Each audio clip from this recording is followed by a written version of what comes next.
Es un tema que voy a presentaros de historia de la matemática y con lo cual voy a ir hacia atrás. Voy a ver si, bueno, sabéis que Stonehenge, no sé si alguno de vosotros lo conoce, está al sur de Inglaterra, es el templo megalítico más importante durante 2000 años en Europa y es un templo relativamente sencillo. Como veis, solamente consta de 164 piedras. De ellas, 79 son las Blue Stone, que no las vamos a tener en cuenta porque no son relevantes. Quedarán las 84 Samsen y una especial que es la piedra del altar. Bueno, esta es una naveta de Menorca. Si os fijáis, la piedra no está tallada. Es decir, las piedras están hechas por un cantero, por un picaperrero, por un margenero y no sabe geometría. De manera que la cabeza va a durar 3000 años, pero no se va a caer, pero no tiene un arquitecto realizado una cosa así. Aquí vemos lo que es Stonehenge, el monumento grande de piedras Samsen. Es un monumento único porque sus piedras están talladas. Inglaterra tiene muchísimos monumentos de círculos de piedras y Francia, pero solamente de piedra tallada está Stonehenge. Es un círculo y está formado por 30 niveles y 5 trillitos. Hay dos trillitos, dos más altos y el gran trilito central.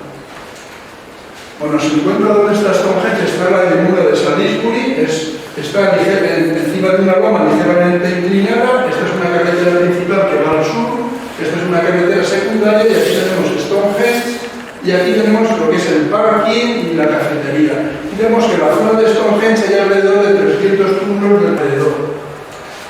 Bueno, si quisiéramos calcular un altar, una especie de caja de zapatos gigante que nos encargaron a nosotros como arquitectos en la antigüedad, en el año 2500 a.C., tendríamos que saber el campo que tiene, la longitud, y luego le daríamos la anchura que consideremos que cumple algún carácter geométrico, ¿no? Bueno, pues si el altar es muy caro, es de la isla de Paros, es el mármol mejor de Grecia, o es un mármol de Carrara, es una pieza única, le podemos dar una estructura, una media aritmética, pues 2 de canto por 5 por 8, o podemos ir a una media geométrica que será 2 por 4 de anchura y por 8 de longitud, o podemos recurrir a una media armónica que es muy sencilla y muy elemental, pues 2 por 3 con 2 por 8. Si fuera un buen arquitecto, además de estas longitudes, en un arpa harían un sonido, de manera que salían 3 notas que darían un acorde. O sea que un buen arquitecto nos haría un altar de piedra que no solamente lo viéramos bonito, sino que además resonara todo el tiempo al acorde que él le ha puesto. Bueno, vamos a coger una terna pitagórica muy sencilla, que es la 5, 12, 13, que como vemos forma este rectángulo que, inscrito en un círculo, nos permite tener un octógono. Pero esto, aunque parezca mentira, va a aparecer en Stonehenge. Bueno, ¿cómo se calculaba el número pi en la antigüedad? Esto viene un poco de los secretos del número pi de Joaquín Navarro. Hay muchos sistemas, el primero era la Biblia, que dicen que es 3, ahora parece que se ha mejorado, es muy elemental. En Babilonia se emplea 3 más un octavo. En las pirámides, en el Imperio Antiguo, usan esta fórmula que es muy bonita, 22 séptimo. Un poquito más tarde, en el papiro Rin, ya en el Imperio Nuevo, utilizan 256 dividido por 81, etc. Bueno, hay cientos de aproximaciones. ¿Cómo se crea Stonehenge? Estamos en el año 3000 a.C., es la primera fase. Es una llanura, es la cima de esa colina, es ligeramente inclinada, y lo único que hace es hacer un foso enorme, de unos 2 metros de profundidad, y toda la tierra que sacan del foso la echan sobre el talud. De manera que el talud llega a tener unos 2 metros de altura. Y como la tierra es una creta muy blanca, se va a ver desde lejos. Y va a tener 2 entradas. La primera, que es la principal, que está orientada al solsticio de verano, y a su vez, por la parte contraria, está orientada a la puesta de sol en el solsticio de invierno. Y una entrada secundaria que vemos aquí. Bueno, la segunda fase es la fase de madera. Han pasado 100 años y se llena de troncos de grandes árboles. Hay muchos en la entrada principal, hay también muchos en la entrada secundaria, hay unos pasillos. Y lo más destacado es que hay un círculo de 56 postes de madera perfectamente equispaciados. Es un número raro porque 56 no acaba de cuadrar, 7 por 8. Los arqueólogos lo asimilan a 2 lunaciones, 2 por 28, o a 2 veces el ciclo menstrual de una mujer. El siguiente paso va a ser que ya las piedras. Hemos dicho que había de 2 tipos. Primero, piedras van a venir primero las pequeñas azules, que son 79, y luego tendrán las grandes sarsen. Aquí las vemos y todas parecen del mismo color. Estas serían las azules, que pesan entre 2 y 4 toneladas. Estas serían las sarsen, que están sobre 15 y 20, pero están cubiertas de líneas, de manera que no vemos el color original de las piedras. Bueno, las piedras azules vienen de la colina Priseri, que está nada menos que a 240 kilómetros. Es una piedra volcánica tipo golerita, priolita, y parece que se trae un círculo completo de piedras que ya existían. Bueno, con esta se forman ya las maderas que han pasado 400 años, todos los cortes han desaparecido y están montando el círculo de piedras azules. Aquí lo vemos cómo lo hacen, son 2 círculos que se llaman en arqueología Q y R, van haciendo agujeros, llegan a la entrada, que mira el solsticio de verano y ponen 3, 4, 4, 3, pero este círculo, por algún motivo que no se sabe, no se llega a acabar. Y lo que hacen es que además las quitan todas las piedras azules y desaparecen de Stonehenge. Y ahora ya vienen las grandes piedras sarsen. Ha llegado un arquitecto, no sabemos de dónde, una persona mucho más culta y más preparada, que hace que traigan todas las piedras sarsen desde Pont Roudin a 30 kilómetros. Más o menos, una piedra va a ser el trabajo que han hecho los ingleses de 200 hombres durante 15 días. Las atan en trineos y las traen.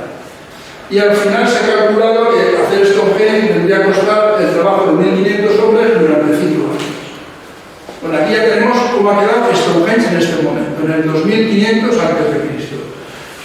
Las piedras azules no están, tenemos el círculo perfecto del Tele Sarsen, tenemos los 5 tilitos, luego aparecen 4 piedras especiales, que son las piedras de la estación, que las tienen aquí, 1, 2, 3 y 4. Estas 4 piedras se llaman piedras de la estación.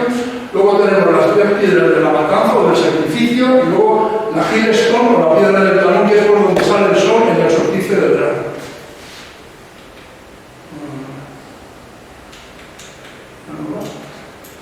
Sí, bueno, esto sería la reconstrucción de Stonehenge. Como la piedra del altar está aquí, es muy interesante. Bueno, estos son realmente como son las jambas que sustentan los tilitos. Como ven, están perfectamente alineados, pese a que el terreno tiene una ligera pendiente. ¿Cómo se ensamblaban estas piedras? Pues se hacen una especie de buñones que se van a encastrar en los dinteles y a su vez están unidos entre sí con una especie de mule. Eso es un trabajo típico de madera. Es decir, eso no lo haría ninguna persona que trabaja con piedra. Es otra cosa muy curiosa porque está inspirado completamente en trabajo en madera, hecho piedra. Bueno, aquí vemos cómo el círculo está muy bien hecho, no son segmentos rectos, sino tienen forma semicircular. Hay 30. Bueno, aquí vemos cómo calculan para que esté perfecto nivelado. Pues encierran más o menos las piedras. Para que, o sea, no las cortan ni las hacen a medida, sino que juegan con la profundidad que clavan en la tierra. Bueno, y aquí llegamos ya a las medidas. Porque es interesante, porque los arqueólogos vienen todos de la rama de letra, no sé si ustedes lo sabrán. Entonces es difícil encontrar libros que traten sobre las medidas de Stonehenge. Entonces aparece uno muy bueno, hay varios de ellos, ¿no? Está el 1924 de Herbert Stone, que está dedicado exclusivamente a las medidas que nos va a hacer en pies y pulgadas, pero bueno, si os fijáis, el pie inglés de 30 a 48 centímetros es casi igual al pie romano que mide 29,60. Los romanos eran un poquito más pequeñitos, pero vamos, no llega 1 centímetro de diferencia del pie romano al pie inglés. Bueno, pues estas son las medidas que el señor Stone, después de estar ahí por lo menos un mes o dos viviendo y luego escribiendo un libro de gran formato, vemos hace un intermedio, nos da el canto, pasado a metros, 0,80, nos da la anchura, 1 metro, nos da la longitud, 3,20, y no se da cuenta que si tanteas un poquito y divides por 3, por 4 y por 12, más o menos tiene la misma unidad. Tienes 0,27, 0,26, 0,26. Es decir, aparte no estudia la bibliografía, porque ya en el siglo XVII hay un inglés que dice que la unidad de medida de Stonehenge es 0,26,4. Yo la afino un poquito y creo que es 0,26,7. Es decir, si sabes la medida, sabes cómo se hizo realmente Stonehenge. Se hizo 3 de canto por 4 de anchura por 12 de longitud. Además, con la peculiaridad de que 3 por 4 es 12. O sea que el dintel está muy bien hecho. Y a su vez hay 30 dinteles. 12 por 30, 360. El círculo de dinteles mide exactamente 360 unidades. Una cosa curiosísima. Bueno, pues si tenemos la longitud del círculo, ¿cuánto nos da de diámetro el señor Herbert Stone? Nos dice que mide 30,7 metros. Lo dividimos por nuestra unidad y mide 115. Si nos fijamos en números enteros, un círculo de 360 unidades solamente tiene un diámetro entero de 115. Diámetro entero de mitad de la piedra a mitad de la piedra, pero podríamos mirar de la cara interior. De la cara interior, que es la mejor pulida, mide 111. Bueno, pues el número pi que se emplea en Stonehenge es simplemente 360 dividido por 115, que presento a ustedes, es original, es una aproximación de las muchísimas que hay al número pi, pero que bueno, no está descrita. Y yo creo que ni siquiera está descrita a nivel general. Es un juego de los matemáticos, pero sin matemáticos, ustedes sí, es encontrar aproximaciones al número pi, que es muy divertido. Bueno, ¿y qué pasa con las piedras de la estación? Las piedras de la estación, la 91, 92, 93, 94, forman un rectángulo. Vamos a verlo. Bueno, pues forman un rectángulo y vamos a la medida del señor Stone. 33, 79, 86 metros. Dividimos por nuestra unidad, eso está muy conocido, y tenemos 124, 299, 324, es decir, 125, 300, 325. Las 4 piedras de la estación forman un rectángulo perfecto, tipo 5, 12, 13. Eso en el 2600 a.C. Es impresionante. Es decir, los ingleses en ese momento no sabían escritura, iban con sus cagados de cerdos y tal. Es alguien que llega allí y que hace este gran escogente. Otra cosa curiosa es que si nos fijamos, les llama mucho la atención a los arqueólogos, este rectángulo de las piedras de la estación tiene de longitud 125, pero el círculo de piedras alzas solamente tiene 115.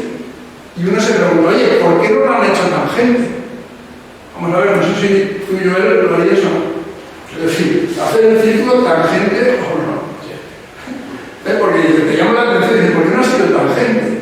Un matemático diría, lo hago tangente. Bueno, pues no es tangente porque si cambia la unidad de medida para hacerlo tangente, se te desmonta todo el círculo de piedras. Es imposible haberlo hecho.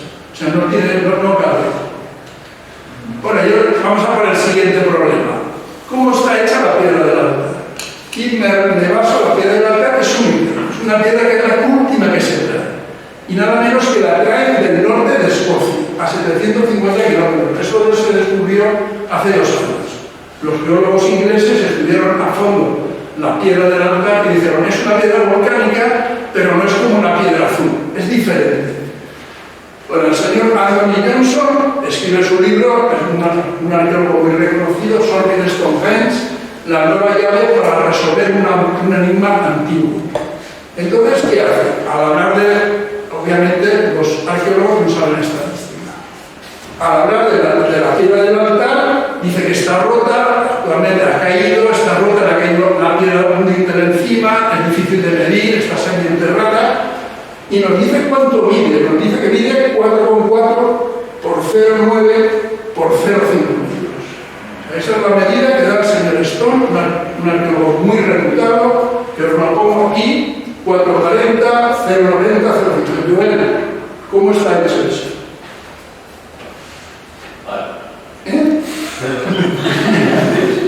Bueno, pues el señor Johnson obviamente no fue la primera clase de estadística, que son medidas de centralidad. Ustedes la recordarán, las medidas de centralidad.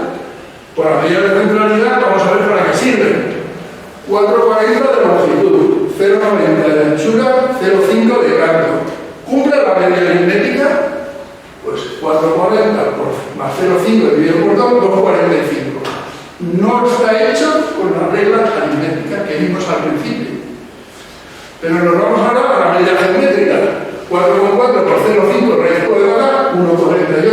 48, no vuelve nunca. Pero bueno, nos queda la media armónica. Nos vamos a jugar 2 por el primero, por el último, dividido el primero más el último.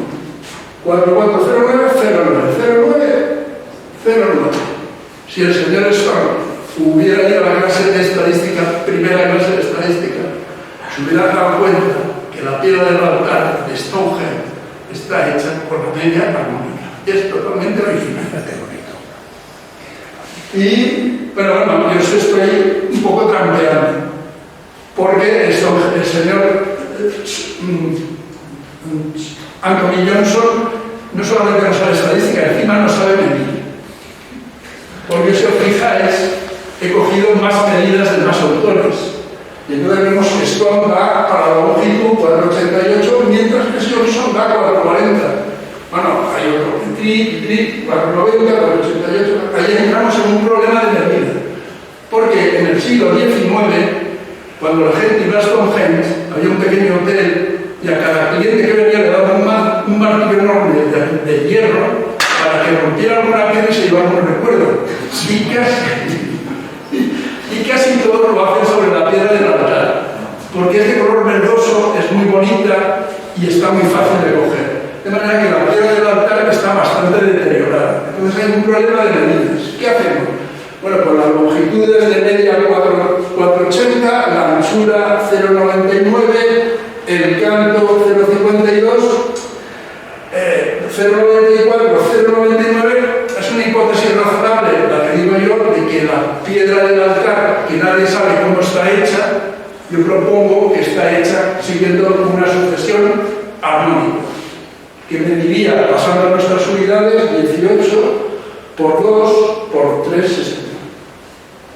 Y bueno, más o menos quedaría algo así, y con esto acabo. No sé si tenéis alguna pregunta.